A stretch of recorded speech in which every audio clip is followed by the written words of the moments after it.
Do you ever sit down to study and realize you've barely made a dent after 2 hours?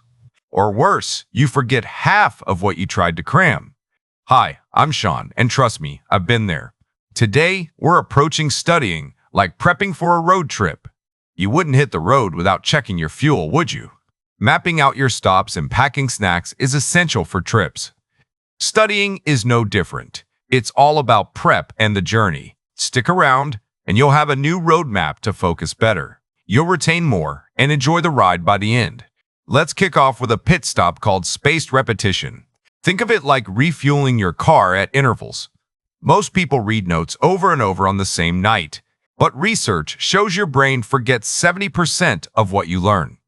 Unless you revisit it strategically, you lose information. Study today, then review tomorrow, 3 days later, and a week later. Each review session strengthens your memory bit by bit. Doing less cramming but spaced out is like driving smarter. Next up, let's talk about the blurting method, the map check. Blurting is jotting down everything you know on a blank sheet.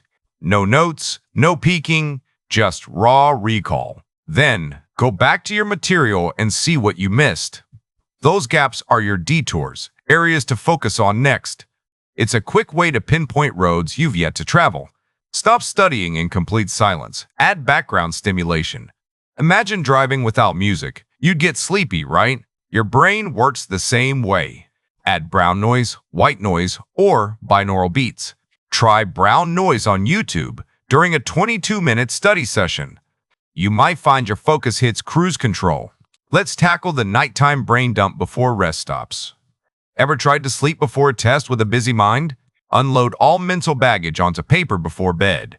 Write down every worry, thought, or reminder. It's like clearing out the trunk before a long trip.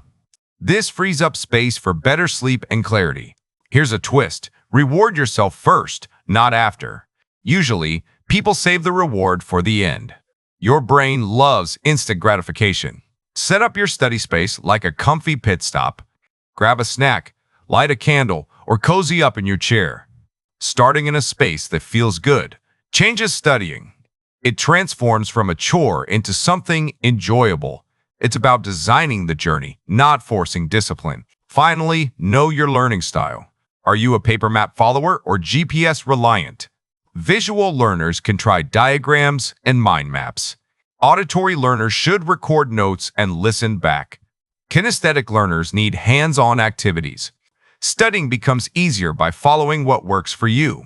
There you have it. 6 new pit stops for your study journey. Here's a quick exercise. Pick one tip and try it today. Post your results in the comments. I want to hear from you. If you're serious about leveling up, hit subscribe. Let's keep mapping out success together. Safe travels, study warrior.